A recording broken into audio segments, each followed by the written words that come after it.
राजा परीक्षित को अमर कथा सुनाने की बात आई तो 88,000 ऋषि महर्षि सब इकट्ठा थे। आज तो पंडित जी लोग घर घर घूम करके भागवत कथा सुना रहे हैं। बड़ी विचित्रता है, घर घर घूम करके भागवत कथा सुना रहे हैं। जरा भागवत कथा का महात्म्य सुना देना, कोनो कथा ही नहीं सुनेगा, कोनो गृहस्थ उनसे कथा ही नहीं सुनेगा, भागवत कथा ही नहीं सुनेगा। उसमें लिखा है कि पंडित जी लोग घर में भविष्य की तरह से रमण करते हैं, आप बच्चा पैदा करते हैं, वो कहा जाने भागवत कथा का रहस्य। इसलिए भागवत ग्रंथ का जो महात्म्यता समाप्त हो गया। घर घर घूम कर कथा कहने लगे भागवत, जगह जगह घूम के। उनका सारा भागवत किस लिए है? क्या बोले परम प्रभु परमेश्वर की। तो अब जो है भागवत कथा 88,000 ऋषि महर्षि थे, पराशर ऋषि भी उसमें थे, व्यास भी उसमें थे। कौन कौन ऋषि नहीं थे?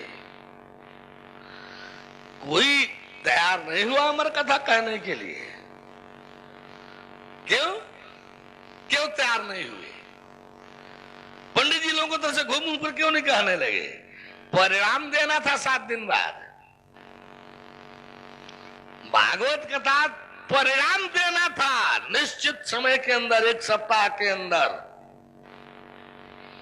परिणाम देना था। 1 सप्ताह के अंदर एक गुरु तैयार नहीं होंगे घोषित करके कि हम ईश्वर जना दिखा देंगे इतने दिन में।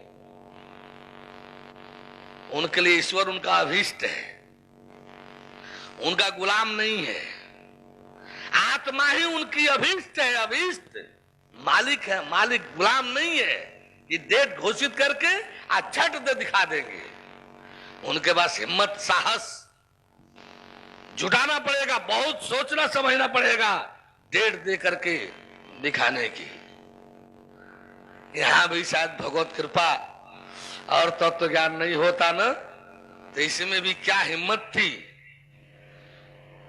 क्या हिम्मत थी जीव दिखाने की, डेट दे करके आत्मा ईश्वर ब्रह्म और परमात्मा परमेश्वर परम ब्रह्म खुदा गॉड भगवान दिखाने की। लेकिन ये उसकी कृपा है, ये उसकी कृपा है, ये उसका मेहरबानी है, ये तत्व ज्ञान का, ये उसके इल्म का प्रभाव है। बोले परम प्रभु परमेश्वर की।